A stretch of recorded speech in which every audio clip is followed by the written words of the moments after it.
श्री गणेशाय नमः श्री रामचंद्राय नमः।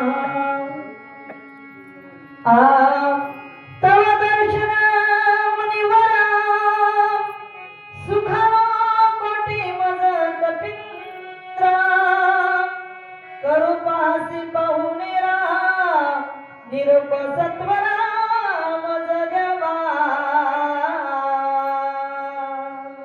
नमामि सच्चिदानंदं सद्गुरु श्री सांब सदाशिवम येशान चरण सानिध्यान असे संसार वंदनम। लक्ष्मी शक्ती प्रसंग आहे, तिसरा अध्याय उत्तरार्धामध्ये आहे। मोजे शिवूर गावामध्ये अत्यंत उत्साहाच्या वातावरणामध्ये आज पाडव्याच्या तिथीला भव्य आणि दिव्य लक्ष्मण शक्तीचा कार्यक्रम त्या ठिकाणी आयोजित करण्यात आलेला आहे।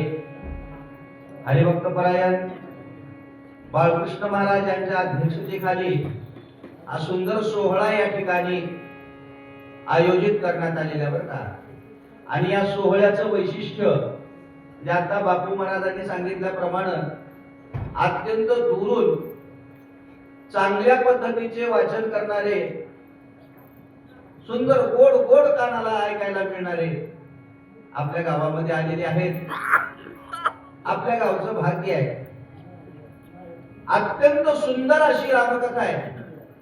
रामकथा गोड, त्याच्यात वाचणारे गोड, म्हणजे दूध अगोदरच गोड आहे आणि त्याच्यात पुन्हा साखर टाकून पिणं किती गोड, अशी ही अत्यंत सुंदर रामकथा आहे। विषय या कथेचा इथपर्यंत पोहोचलेला आहे। काळ निमिला हनुमंतांनी रामाची कथा सांगितली नाही। काळ निमिला हनुमंताला प्रश्न विचारला होता, कसं काय तू इथं येणं केलं, या प्रश्नाचं उत्तर देताना रामाची कथा सांगितली आहे। काय आहे, तू कसं काय इथं येणं केलं विचारलं होतं, त्याचं उत्तर देण्यासाठी सांगितलेली ती रामाची कथा आहे। इथपर्यंत सांगितली। हनुमंतराय म्हणू लागले, हे साधू महाराज, तुमच्या दर्शनानं मी पवित्र झालो, पावन झालो, पुनीत झालो। आता मला तुम्ही इथं जेवण कर म्हणत बसू नका किंवा तुमचा आदर सत्कार घ्यायला मला या ठिकाणी वेळ नाही, लवकर जायचंय। काय बोलतात ऐका। सेविता सज्जन गृहीचे उदक अंतर पुनीत होय देख, प्राप्त होय जरी अन्नाधिक ब्रह्मसुख देख तो पावे। शास्त्र सांगू लागले, सज्जनाच्या घरचं अन्न खाल्ल्याच्या नंतर काय होणार आहे ऐका। सज्जनाच्या घरचं अन्न खाल्ल्याच्या नंतर अंतर पुनीत होत। शास्त्रानं ज्याचं खावं त्याचं गावं। जशी अन्न तुम्ही खाल तशी बुद्धी तुम्हाला निर्माण होणार आहे, लक्षात ठेवा। म्हणून लग्नाच्या आधी आई म्हणते आहे, माझा बाळ्या, माझा बाळ्या, बाळ्या बाळ्या। आणि लग्न झाले 4-6 महिने झाले की लगेच आई म्हणते आहे, माय लग्न झाल्यापासून बाळ्या काय की बदललायच म्हणते। का बरं? लग्नाच्या आधी आईचं ऐकत होता, लग्न झाल्यावर आता बायकोचं ऐकू लागलाय का? त्याचं कारण आहे का? लग्नाच्या आधी आई माझा बाळ्या म्हणून त्याला भाकरी खाऊ घालायची, आईच्या हातचं खायचा, आईचे गुण गायचा। लग्न झाल्यावर बायकोच्या हातचं खावं, बायकोचेच गुण गावं। अन्न माणसाला बुद्धी देत असतं, लक्षात ठेवा। जसं अन्न खावं तशी माणसाची बुद्धी होत असते। म्हणून वारकऱ्याला बंधन आहे, म्हणून साधू संताला बंधन आहे, हॉटेलचं खाऊ नये। मला एकाने प्रश्न विचारला, महाराज अन्न हे ब्रह्म आहे ना? अन्न ब्रह्म आहे, मग हॉटेलमध्ये शिजवलेलं अन्न हे ब्रह्मच आहे, घरात शिजवलेलं अन्न हे ब्रह्मच आहे, त्या ब्रह्मात आणि ह्या ब्रह्मात फरक काय? तिथं फरक एवढाच आहे, हॉटेलमध्ये शिजवलेलं ब्रह्म तुम्ही खाल्लात तर ते त्याच्या गुणानं तुम्हाला बुद्धी देतं, आणि घरात सज्जनाच्या तुम्ही जेवण केलात तर तुम्हाला तशीच बुद्धी त्या ठिकाणी प्राप्त होते। म्हणून नाथ बाबा बोलू लागलेले आहे, सज्जनाच्या घरचे अन्न घ्यावे बळेची मागून, नाहीतरी आपण जीवन तरी मागवे। सज्जनाच्या घरचं अन्न बळानं मागून घ्यावं, नाही मिळालं तर पाणी तरी पिण्याचा त्या ठिकाणी प्रयत्न करावा. कारण सज्जनाच्या घरचं अन्न दुर्मिळ आहे. का बरं दुर्मिळ आहे? त्याचं पहिलं कारण या कलियुगाच्या काळामध्ये सज्जन मिळणंच दुर्मिळ आहे. सज्जनाच्या घरचं अन्न पुढची गोष्ट आहे, पहिल्या सुरू सज्जन भेटावं लागतो ना.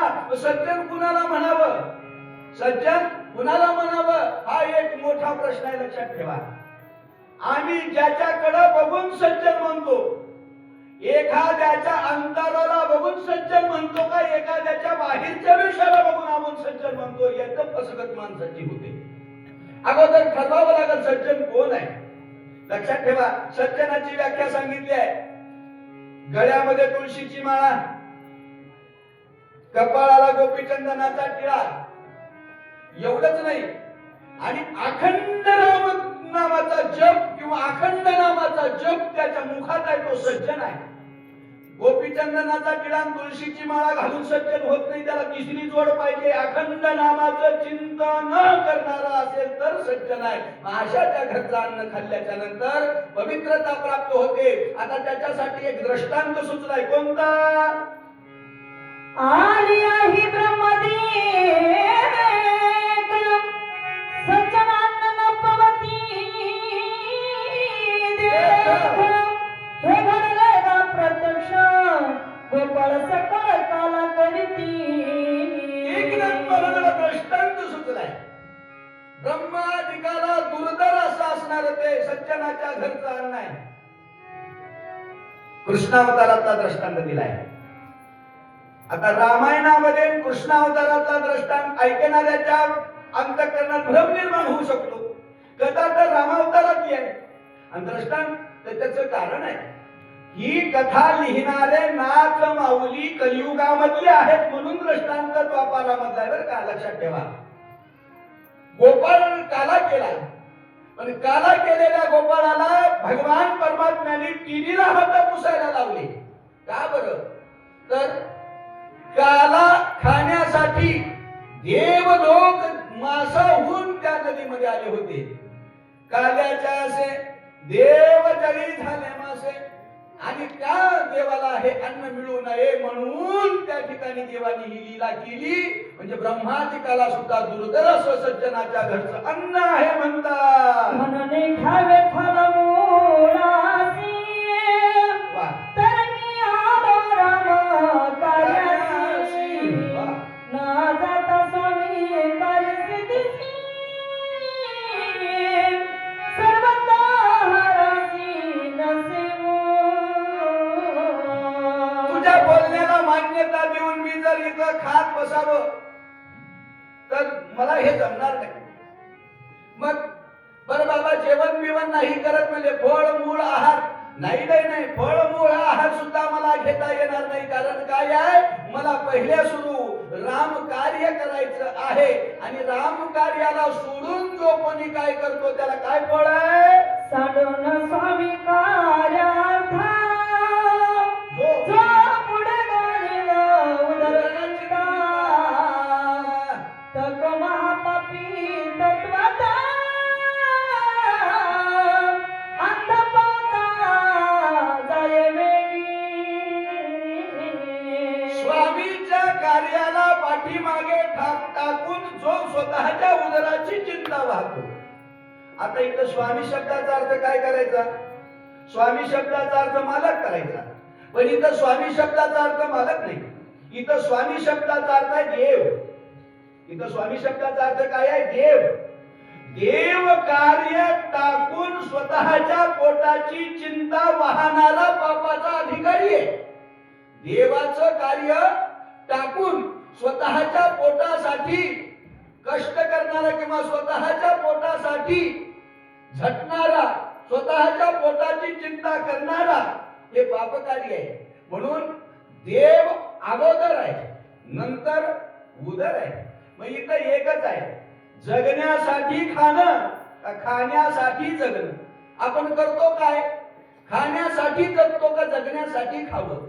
लक्षात ठेवा, इथं एकच सांगितलंय, अगोदर देव आहे. का बरं? ज्या देवानं हा देह दिला त्या देवाच्या अगोदर उपकार आहेत, अगोदर त्या देवाचं कार्य करायचं, त्या देवाचं कार्य केल्यानंतर स्वतःच्या उदराची चिंता. तसं नाही केलं तर पापाचा अधिकारी आहे म्हणतात. या लागे स्वामी कार्य न होता पूर्ण न करी भाव भाजवार तुझे आदर लागे जाण उदक पान करीना. याच्यासाठी महाराज तुमचं बोलणं खरं आहे, पण तुमच्या बोलण्याला मी जेवण करत बसणं इथं योग्य नाही. तुमचा एवढाच अधिकार, तुमचा एवढाच हक्क, एवढाच प्रेमाचा भाव आहे ना, मग त्याच्यासाठी मी काय करतो, फक्त उदक पान, पाणी मात्र तुमच्या आग्रहा खातीर मी 2 घोट पिईन. मग ते पाणी द्या. आता पाणी मागितलंय, कुठलं दिलं? ऐकोनी कपीच्या वचनासी राक्षस सुख मला मानसी आनयाचे पावेला मृत्यूसी सरोवर मुदकासी प्राशिता. पाणी मागितल्याबरोबर काळजीला आनंद झाला. याने विचार केला, अरे अरे बोला सुंदे वाचून खोकला जाणार आणि माझं कार्य काही न कष्ट करता पूर्ण होणार. कारण आता यांनी पाणी मागितलंय, मग याला पाणी द्यायचं. कुठलं पाणी द्यायचं? ऐसा निश्चय माननी कोण बोले कपिसी वचन स्वामी कार्य न होता जाण आग्रह आपण करू नये. आता काळनिमी महाराजांनी हनुमंताच्या बोलण्याला होकार दिला. तसंच असतं बरं का.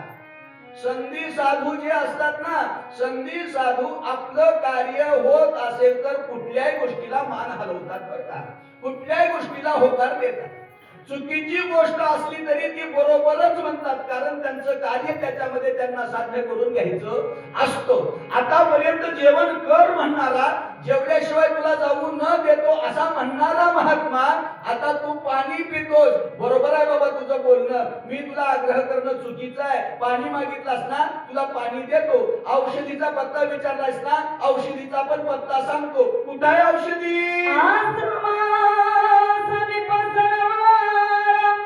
अत्यंत पवित्र तीर्थशरीर पान करिता अल्पमात्र औषधी समजा देखसी. एका दगडामध्ये 2 पक्षी, एका दगडामध्ये 2 पक्षी. एक, माझ्या घरी तुला पाणी प्यायचं आहे आणि माझ्याकडून औषधीचा पत्ता जाणून घ्यायचा आहे. मग तू त्या सरोवराच्या ठिकाणी जा, तिथलं घोटभर पाणी पे. पाणी प्यायला गोड आहे आणि पाणी पिल्यानंतर तुझं दुसरंही कार्य होणार आहे. तुला औषधी दिसणार आहे, औषधीचा पत्ता तुला सापडणार आहे. आता याला म्हणावं काळनेमी. का बरं काळनेमी म्हणावं? तुमच्या घरी सोयरा आला, सोयरा आल्याच्या नंतर तुम्हाला पाणी मागितलं, स्वतःच्या घरातलं डेऱ्यातलं फुलपात्रात आणून त्याला पाणी द्यावं का शेजाऱ्याचा घरचा रांजण दाखवावा? करावं काय? अरे आपल्या घरचं पाणी त्याला आपल्या डेऱ्यातलं पाणी काढून द्यावं. ह्यानं असं केलं नाही. ह्यानं काय केलं? ह्यानं आपल्या घरचं पाणी न देता शेजाऱ्याचा रांजण दाखवल्या, त्या सरोवरातलं पाणी पी म्हणून सांगितलं. आणि काय बोलला पुढे? हनुमान अत्यंत विश्वासी कपट सर्वथा नाही मानसी मानले त्याची या वचनासी निज मानसी कपिनाथे. आता हनुमंतरायाने त्या काळनेमी नावाच्या महाराजाचं ऐकलं आणि एकनाथ महाराजांनी हनुमंताविषयीचा शब्द लिहिला. हनुमान अत्यंत विश्वासी. हनुमंतराया अत्यंत विश्वासी आहे. शक्ती प्रसंगामध्ये 2 ते 3 वेळा हनुमंताला अत्यंत विश्वासी संबोधन आले बरं का. का बरं? तर हनुमंतांनी विश्वास ठेवला. इथं कोणावरती विश्वास ठेवला? इथं साधूच्या वचनावरती विश्वास ठेवला. कोणा संबंधी अत्यंत विश्वास आहे? साधू संबंधी अत्यंत विश्वास आहे. कारण साधूनी बोलले ना, ते अगदी खरं आहे, अगदी योग्य आहे. समोरचा साधू आहे, कारण त्याला साधू म्हणूनच यानं बघितलंय. हा विषय सांगत असताना याच अध्यायाच्या ठिकाणी मागं विषय होऊन गेला, ज्याची जैशी अंतर्वृत्ती आणि तैसी ती जगाशी देखती. हनुमंतरायाची अंतर्वृत्ती कशी होती? साधू होती. म्हणून हनुमंतरायाला सगळं जग साधू दिसत होतं. त्या साधू वृत्तीनं काळनेमीच्या वचनावरती विश्वास ठेवला आणि पाणी प्यायला निघालेला आहे. साधू वचनी विकल्प करी तो नर महादुराचारी यश न पावे तो संसारी चराचरी अतिनिंदे. साधूच्या वचनावर ज्यानं विकल्प केला, साधूच्या वचनावर ज्यानं संदेह घेतला किंवा संशय घेतला तर तो अधपाताला जातो. का बरं जातो? त्याचं कारण आहे. या जगामध्ये 2-3 गोष्टी दुर्लभ आहेत असं शास्त्रानं सांगितलेलं आहे. पहिलं सांगितलं दुर्लभो मानुषो देहो, मनुष्याचा देह दुर्लभ आहे. दुसरी दुर्लभ गोष्ट सांगितली या मनुष्य देहाला आल्यानंतर साधू प्राप्त होणं हे सुद्धा अत्यंत दुर्लभ आहे. बहु अवघड असे संत भेटी, साधूची भेट अवघड आहे. मग एवढ्या अवघड असणाऱ्या गोष्टी आहेत, एवढ्या अवघड असणाऱ्या गोष्टी सहज गतीनं जर त्याला प्राप्त झाल्या, साधू मिळाला आणि त्या साधूच्या वचनावर जर याला विकल्प केला तर याला कल्याणाला मार्ग मिळणार आहे का? मिळणारच नाही. कारण त्याचं सुद्धा प्रमाण सांगताना सांगितलं संताविन प्राप्ती नाही 80 वेद देती ग्वाही. अरे साधू संताशिवाय त्या भगवंताची प्राप्ती होणार नाही. आणि त्या साधू संतांनी सांगितलेल्या मार्गावर जर आम्ही संदेह घेतला तर अधपाताला गेल्याशिवाय राहणार नाही. ऐसे निश्चया करुणी पूर्ण मानोनी ऋषी वचन मग दृष्टी सरवर लक्षून उदक पान करू आला श्रीराम जय राम जय राम. विश्वास ठेवला, उदक पान करण्यासाठी त्या सरोवराच्या ठिकाणी आला आणि आता सरोवराच्या ठिकाणी पाणी पिण्याच्या उद्देशाने प्रवेश करणार आहे. कसा प्रवेश केला? उदक पान म्हणता वा, करावया उदकांत हो, हो. विकटाची पायी देत पायी त्वरित धरिला श्रीराम जय राम जय राम. पाणी प्यावं म्हणून उदकामध्ये पाय ठेवल्याबरोबर हनुमंताच्या पायाला उदकामध्ये असणाऱ्या ग्राहीनं पकडलं. काय झालं?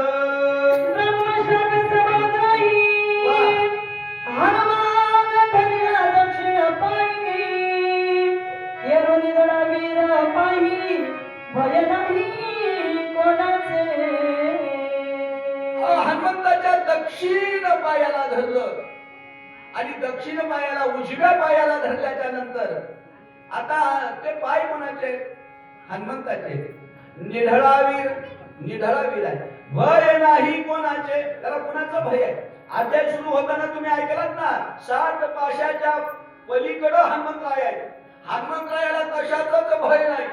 असे असणारे हनुमंतराय त्याच्या पायाला त्या मगरीनं धरलं. मग प्रकार काय झाला? स्वाभाविक दडवीर वा, त्यावरी श्रीरामाचा किंकर तमुशक्य कालचक्र ग्रहकिंकर काय त्या पुढे. हनुमंतरायांनी त्या ठिकाणी केला पराक्रम, पुरुषार्थ. काय पुरुषार्थ केला? निढळावीर आहे. एक तर बलानं बलवान आहे आणि दुसरी गोष्ट भगवान रामचंद्र प्रभूचा भक्त आहे. नाम झालं काय? मग ज्याच्या जवळ नामाचं बळ आहे त्याला कोण काय करू शकणार आहे? नाही नाही. मुखी नाम हाती मोक्ष 80 साक्ष भूतांची. अरे बाबा, ज्याच्या मुखामध्ये नाम आहे त्याला कळी काळाचं तर भय नाहीच नाही. मग हे ग्रह किंकर काय करतील? हे ग्रह किंकर काय करणार आहे? काही सुद्धा करू शकणार नाहीत. नाथ बाबा बोलू लागले करुणे श्रीराम करुणे श्रीराम नामे भूमिकार जय राम. असुडिता सत्वर कडे पडला वेगा उत्तर दिव्य शरीराला तरी. जय राम, श्रीराम, जय जय राम नावाचा बुबुकार केला आणि पायाला हसडा मारला. हसडा मारल्याच्या बरोबर मगर काठावरती येऊन पडली. मगरीच्या देहाचा रास झाला आणि मगरीच्या देहातून एक स्त्री प्रगट झाली. कपडे करारी सर्वथा वा, वा, वा, वा. श्रीराम भक्ताचे पाय धरीत वा. कळीतांत बनणी अनाथा सपने मुक्तता सत्संगे. या नाथबाबाच्या बोलण्याला किती सुंदर सुंदर नाथबाबांनी बोललो हो. कपटे करोनी साधूचे पाय धरितात. साधूच्या पायाला धरलं. कशा भावनेनं धरलं? कपटाच्या भावनेनं धरलं. कपटाच्या भावनेनं जरी साधू संतांचे पाय धरले तरी त्याचं फळ उद्धारच आहे. एकनाथ महाराज इथं तेच सांगतात. कशाही भावनेनं जा पण साधूकडे जा. कशाही भावनेनं जा पण साधूकडे जा. याचं कारणच काय आहे? संत चरण रज लागताची सहज वासनेचे बीज जळून जाय. एकदा का वासनेचं बीज जळालं की माणसाचं जन्म मरण चुकतं. जन्म घेणे लागे वासनेच्या संगे त्याची झाले अंगे हरिरूप. संतांच्या चरणाचा स्पर्श झाल्याबरोबर तुमच्या अंतःकरणातली वासना संपणार आहे. वासना संपल्याबरोबर तुम्हाला जन्म मरणाच्या ती गोष्ट होणार आहे महाराज. अशीच अवस्था तिची झाली आणि वरती गेली. दंडक सुत उद्धत झाला शापे राक्षसत्व पावना कांगद थापा हनतला तात्काळ केला निर्मुक्त. आता दंडकाचा सूत उद्धत झाला होता. कसा झाला होता सांगत बसायला वेळ नाही. फक्त एवढंच आहे, या अंगदाच्या एका चापटीनं त्याचा उद्धार झाला होता. राक्षसापणारा दासी एक होत फिरणारासी वा. तो दान केला हे वर्षानुवर्षी सत्संगर्षी शापन बाधे. नारदाला शाप होता. एकही क्षण कुठं स्थिर राहणार नाही. पण द्वारकेमध्ये वर्षानुवर्ष तो राहत होता. कारण सतसंगा शाप न बाधी. सतसंगाला शाप भागत नाही. आता सतसंग कशाला म्हणावं हे कळलं पाहिजे. ऐका, संत संग आणि सतसंग हे दोन शब्द आहेत. आता इथं कसं आहे, सतसंगाला शाप बांधणार नाही बरं का. घडावा लागतो. कुठं घडावा लागतो? सताचा संघ घडावा लागतो. आणि सताचा संघ कुठं घडतो? संताच्या संगतीमध्ये सताचा संघ घडतो बरं का. म्हणजे सतसंग आणि संत संघ ह्या एकमेकाला पूरक असणाऱ्या गोष्टी आहेत. जिथं संत आहेत तिथंच सतसंग आहे. आणि सतसंगामध्ये गेल्याच्या नंतर कुठलाच शाप बाधा करत नाही. दक्ष शापणारा दासी दोन मुहूर्त स्थिर रायवसी तो दान केला हे वर्षानुवर्षी सत्संगाशी शाप बाधे. जळ जळग्राही शाप दत्त लागता हनुमंताचे पद नकाग्र झाले शुद्ध सुख आधार संत चरणी. हनुमंताच्या चरणाचा स्पर्श झाल्याबरोबर या मगरीचा उद्धार झाला. कारण सुख आघात संत चरणी. संताच्या चरणामध्येच सुख आहे बरं का. सुख वसे ते ठाई बहुपायी संतांच्या पायावर सुख आहे. संतांच्या ठिकाणी सुख आहे. कारण संत आणि भगवंत याच्यामध्ये भेद नसल्या कारणानं जे सुख आहे ते संतांच्या ठिकाणी व्याप्त झालेलं आहे. नाथराया बोलू लागले, लागता कपीचे नखाग्र साडले शापचन्ने शरीर लावणी अवयव सुंदर गगना सत्वार उसळली. हनुमंताच्या पायाचा स्पर्श झाला. शापजन्य शरीर त्यागलं आणि गगनामध्ये उभी ठाकली. अंतरिक्ष गगनांतरी राहुनी बोलता सुंदरी विजय होऊ कपी केसरी निरंतरी राम प्रेमे. गगनामध्ये उभी टाकली आणि हनुमंताला बोलू लागली, विजयी हो कपी केसरी. हनुमंताला ती विजयी हो म्हणते बरं का. याला भाव म्हणावं. का बरं? तर हनुमंत हे विजयी होणारच आहे. किंवा तेव्हा हनुमंताला आशीर्वाद देण्याचा अधिकार सुद्धा तिचा नसताना हनुमंताला तिने आशीर्वाद देते बरं का. याला भाव म्हणावं, भाव आहे तिचा. आणि तिचा भाव आहे. तिने सांगायला लागली, हनुमंता तू माझ्यावरती उपकार केले म्हणून मी माझ्या भावाने तुला आशीर्वाद देत आहे, तुला विजय प्राप्त होवो. करजोडनिया वंदना करुणिया विनवी हरवारा विठ्ठल मालिनी अप्सरा दार स्वर्गभूषण स्वर्गीचे. आता तुम्ही स्वतःचा परिचय द्यायला सुरुवात केला. मी कोण आहे हनुमंता? स्वर्गाचं स्वर्गभूषण असणारी विद्युत मालिनी नावाची मी अप्सरा आहे. बर मी अप्सरा असताना या नदीमध्ये मगरी होऊन का पडले त्याचं कारण मी तुला सांगते हनुमंता. काय आहे? सूर्यप्रभेचा वा करणी विचारत हो. भास्कर शोभनीय जाण ऋषाश्रमी विमान पाडिले. आता मला या ठिकाणी मगरी होऊन पडायचं कारण काय आहे? काय चिंतन आहे हनुमंता?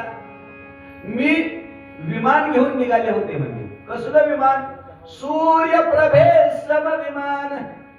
सूर्याची जेवढी प्रभा आहे तेवढी माझ्या विमानाची प्रभा होती, तेवढं माझ्या विमानाचं तेज होतं.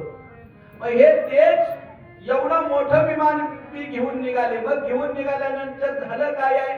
तेरे शोभने मुनीश्वर क्रोध चढे दुर्धर न विचारासी पात्रा पात्र कामाचार विचारासी. पण त्याचा परिणाम काय झाला? इथे एक सिद्धांत आहे बरं का. रामायणामध्ये फक्त अध्यात्मच नाही बरं का, रामायणामध्ये प्रपंच सुद्धा सांगितलेला आहे. रामायण ऐकून आम्हाला अध्यात्म मिळणं, आम्हाला मोक्ष प्राप्त होईल याची शाश्वती थोडी कमीच आहे बरं का, कारण आमच्या अधिकारानं ते अध्यात्म आम्हाला मिळणार आहे. मग इथं काय, इथं संसार सुद्धा सांगितलं बरं का. इथं काय सांगितलंय स्वामी महाराज? दुसऱ्याचा मोठेपणा देवादिकाला सुद्धा सहन होत नाही. इथं सूर्याला या अप्सरेच्या विमानाचा प्रकाश सहन झाला नाही. या अप्सरेच्या विमानाचा मोठेपणा सूर्याला सहन झाला नाही, म्हणून त्या सूर्याने हिला धडक दिली. त्याला काय वाटतं, माझ्यापेक्षा तेज घेऊन हिंडते का? कारण काय आहे? हा नियम आहे. हा नियम काय आहे? आपल्यापेक्षा जर कोणी मोठं होत असेल तर त्याचं मोठं होणं जर आपल्याला बघवत नसेल तर आपल्या अंगी काहीतरी दोष आहे असं समजावं बरं का. आणि हाच नियम या ठिकाणी लागू होतो. सूर्यानं धडक दिली, माझं विमान ऋषीच्या आश्रमामध्ये पडलं. ऋषींनी मला शाप दिला आणि काय केलं? महाग्रास जैसा कोरी येऊनी झोमे दाटुनी अरे वा. कैसे आरिसी धावनी आश्रम लक्षणी पापिणी. अरे बाबा, आश्रम माझं लक्षणा केली. महाग्राही जशी धावून यावी तशी तू धावून आलीस. नाथ बाबा बोलू लागले, ग्रासी धावसी ते तू महाग्राही होसी. आशासाठी वेगसी तेने ग्राहकांची पावले. त्यांनी मला शाप दिला, ग्राह्यासारखी धावून आली म्हणून तू ग्राही होशील, इथं पडशील वर्षानुवर्ष असा शाप झाला. मी त्या साधूला शरण गेले, मला उपशाप त्यासी भावनी शरणगत म्या प्रार्थने ते महंत. रविसीन केले उद्धात दंडतगत मज झाला. रवीच्या पुढे मी उद्धटपणा केल्यामुळं मला दंड झाला आणि ऋषींकडून शाप प्राप्त झाला. बोलू लागली, साधुसी जो करी छळा आत्मा करी उद्धत कार किंवा करी जो छेडण तत्काळ पतन तो पावे.